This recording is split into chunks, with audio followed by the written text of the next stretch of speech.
How does she have this energy, just this great outlook on just the day, on life? I do have this like fear of rejection. I come in here and I get reject after reject after yeah, you see my track record. So like I decided to be myself with you, and like I found like the happiness I've been looking for. I'm just really, really happy that you've accepted me for who I am and the way I act and the way I carry myself, you know? The way you are, I think you wear your heart on your sleeve and you give your all to people. I think I'm blessed to find you. Honestly, there's no one here that I want to spend time with. Like, I just want to be with you. Really? Are you saying that? I want to be closed off with you in here. Wow. Wow, are you real? Real. Really? That's so sweet. You fucking around with nobody else. Dude, I cannot wait to meet your mom just to tell her she did such a good job all by herself. Oh, she's a bad one, isn't she? I know she's a baddie. I bet she looks like a queen, acts like a queen, carries herself like a queen, raised a king. If you genuinely love me, if you genuinely care about me, want me to heal, I'm begging you, please leave Kenny's family alone. That family did nothing wrong to me. They were nothing but kind. Everyone I ever met always defends me, always stood up for me. Do not go to their house. Don't go to their jobs. Do not threaten them. I'm begging you, leave them alone. They've been through enough. They've been apologetic to me. They've always been nice to me. So I'm begging you guys, please leave Kenny's family alone. I'm trying to close this chapter. It's getting stressful. But if you guys could do anything for me, can you guys just leave it alone? Like, we're done. We're moving on. But his family were always... Hello, it's me, the anti-black Barbie, the all-watchful eye of anti-blackness. So I have just been so swamped with work lately, but even I couldn't ignore the chaos that was erupting from this couple breaking up. So if you're not exactly sure who these two are, their names are Kenny and Jana. They are a popular couple that has emerged from the Love Island franchise. They didn't necessarily win their season, but they did gain a large amount of following and endorsements and brand deals, on top of being in a spinoff that follows their lives that we've actually never seen happen within the Love Island franchise. So if you're wondering exactly what happened, there has been some rumors going around that Janae has found Kenny saying racist things about her in a group chat to his friends that he thought was private. I'll show some of the receipts that have kind of happened over the last few days, and then we'll come back and offer some commentary.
So this debacle has just reminded me why I stopped watching Love Island in the first place.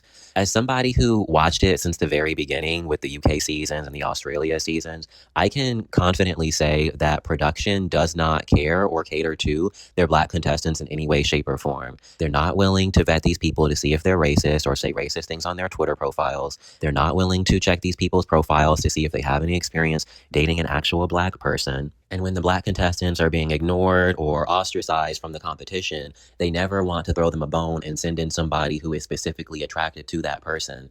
A big part of why I'm harping more on the production aspect rather than going on a tangent about Kenny is I have very low expectations when it comes to non-black people. Just like how I assume that every single black person internalizes colorism and anti-blackness, I tend to assume that every non-black person internalizes white supremacy and racism. And before people try to go to the obvious talking points, I'm not saying that every non-black person is racist. What I am saying is that the way that society is structured makes it more likely for non-black people to subscribe to these anti-black ideologies. I feel like some of them are better at hiding their overt racism than others, although I don't know if I would say that it necessarily applies in this case. Now, correct me if I'm wrong, but I could have sworn I saw some videos of him making microaggressions towards her or saying things like her favorite food is watermelon when she says that it wasn't.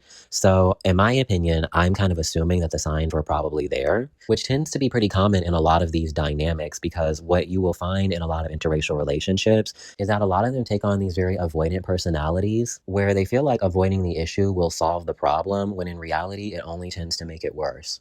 So in general, I don't have a massive opinion when it comes to him. I think that he just lived up to what I expected. I do, however, think that if they're going to keep allowing Black contestants to come on these types of shows, then they have to be a lot more serious about who they let on them, because as it stands, it's very disappointing. So in general, it's just been very off-putting experience for me, and I typically avoid watching the show. I haven't seen the series in quite a while. And if I do happen to keep up with it, it's purely because it's being forced to me on my Twitter feed, and I still find it somewhat interesting, even though I hate the show. But kind of going back to my original point is, I even think in this scenario, they found out that Kenny is actually a Trump supporter, or supported Trump at some point in time. And this is not somebody who needs to be in an environment with Black people. I think that regardless of how we try to spin it, these politics don't necessarily align with interracial dating. And if that is their whole premise of finding love and making it fair for every single contestant, then you're going to have to eliminate specific people. Otherwise, we're going to keep finding ourselves running into scenarios where our Black contestants are continuously being put in harm's way. And I mean, the same thing can even be said in reverse. It's like, even when it comes to the casting of Black men, it's like every single time we see one of them appear on our screen,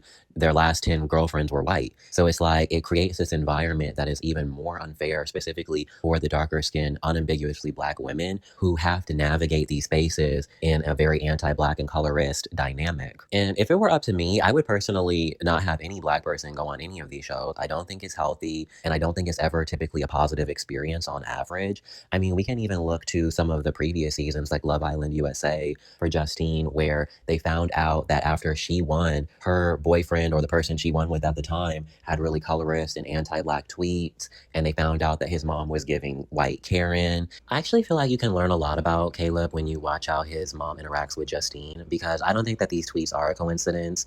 I think that she came across very standoffish towards her. And when you actually look at Caleb's previous girlfriend, I think that it makes a lot of sense as to why she is so resistant, because she more than likely wants him with somebody who is racially ambiguous or not Black. I even think I remember when the season was airing that she was campaigning votes against Justine. So, I mean, none of these tweets or his reaction after they left the villa is a surprise to me. And it's like, all of these things could just be avoided if you actually care to look into these people's social media. Because it's like, if people who are like 12 years old are able to dig up these people's anti-Black history, then why can't an entire production seem to do it? So I kind of want to make a little caveat to our Love Island UK series, who has been getting a little bit of attention online as well. So I know it's a lot to keep up with, and I'm sure you all may not have seen this, but there's also been a little bit of drama that has been circulating around the Love Island UK couple, Whitney and Lochan. But I'll go ahead and show some clips so you can have a little bit better understanding of what's going on. I don't even know where to really begin with this. And my family are pretty devastated and upset by everything that's kind of circulated in the news and social media from my past relationship. I've got no other choice now to stand up and defend myself. Like I really wanted Whit and I just to move on happily with our lives and just be happy. I want her to be happy. About a year into my relationship with Whit, we were on a walk close to my flat. She got her nails done, and she annoyingly put her nails in my face and was like, "Oh, my hands are so clean. My hands are so clean. Yours aren't." And I was like, "No, they're not."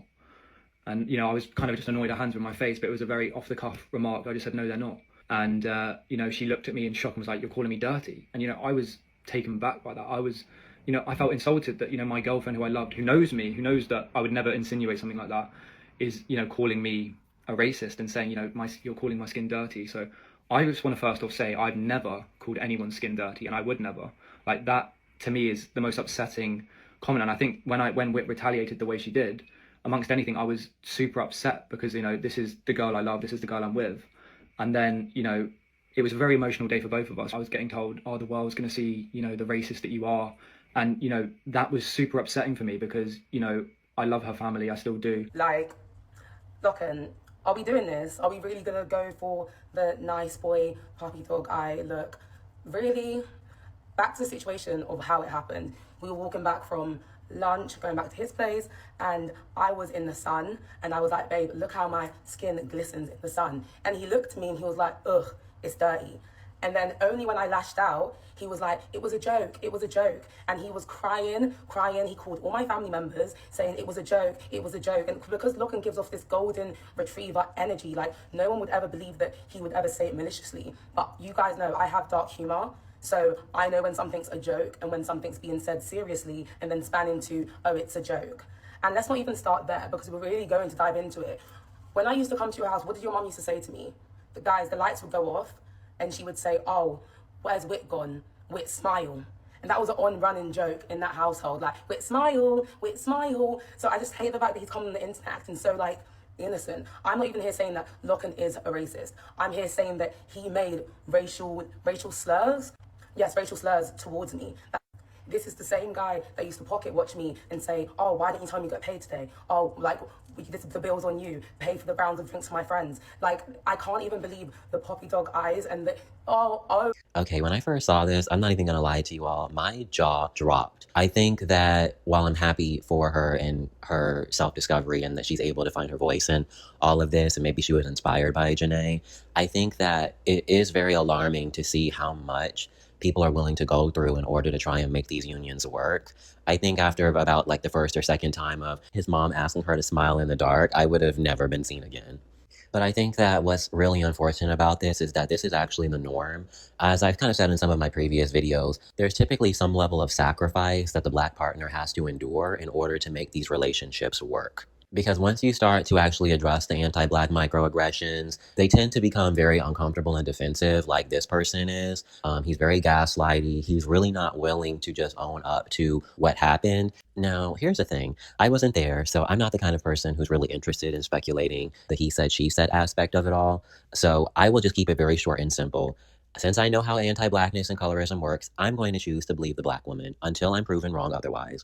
What I find the most interesting part about it all is the reactions to the UK versions and the USA versions. It seems like with Janae, most people seem to understand how racism and anti-Blackness works. So there's not much of a question on whether or not that something happened. Whereas in the UK version, it seems like that Whitney is being met with a lot of hostility and a lot of gaslighting. And this is actually very on brand for a lot of UK Brits. I think that they tend to take the approach of ignoring the elephant in the room. And when you draw attention to something that is negative, you are now the problem. And just in general, they just seem very resistant to talking about race or colorism or anti-Blackness. So I think that 9 times out of 10, when a Black person comes forward to speak about these things and they are from the UK, they're not going to be believed or encouraged to talk about what's going on. I'm a firm believer that even though there are more Black contestants on Love Island USA, it really doesn't change the quality of relationships that seem to be happening on that show. Because as I said a little while ago, if you're not vetting people to see if they actually have dated someone Black,